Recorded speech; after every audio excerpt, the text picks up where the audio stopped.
नमस्कार, मी वैष्णवी जोशी. आपण पाहताय न्यूज मराठी 24/7. तर एक नजर टाकूयात आजच्या ठळक बातम्यांकडे. कोकणात घरगुती गणपती उत्सवाची मोठी परंपरा आहे. मोठ्या उत्साहात आनंदात गणेशोत्सव साजरा केला जातोय. गणपतीसाठी वेगवेगळे आकर्षक देखावे सादर केले जात आहेत. असाच एक आकर्षक देखावा रत्नागिरीतील मिळजोळे गावातील श्रीकांत पाडावे आणि कुटुंबियांनी साकारला असून गणपतीसाठी साकारलेल्या देखाव्यातून पाडावे कुटुंबियांनी एक महत्त्वाचा संदेश दिलाय. चलचित्राच्या माध्यमातून प्लास्टिकचे दुष्परिणाम पटवून देण्याचा प्रयत्न केला असून प्लास्टिक न वापरता कापड कागदाचा वापर करावा आणि इको फ्रेंडली वातावरणात गणेशोत्सव साजरा करावा असा संदेश पाडावे कुटुंबियांनी दिलाय.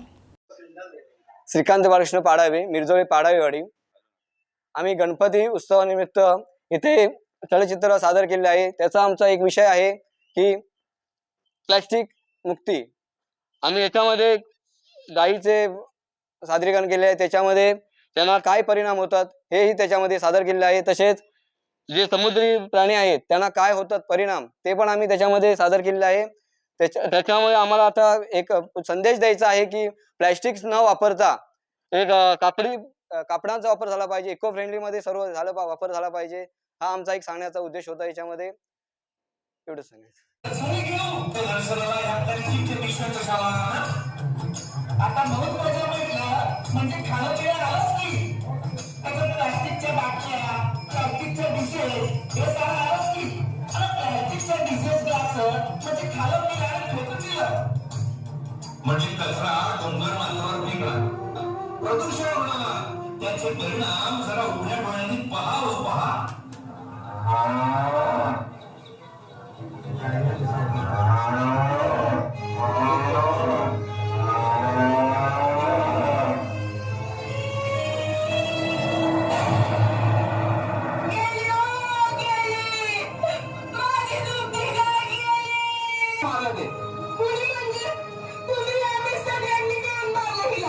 अहो काय बोलताय काय तुम्ही?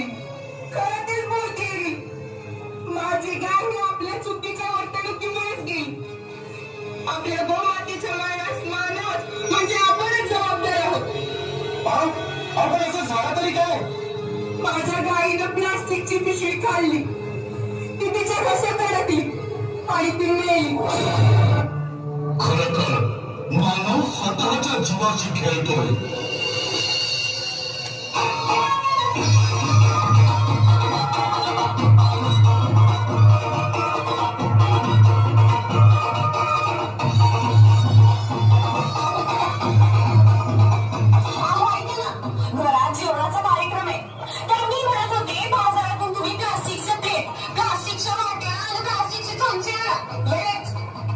लगेच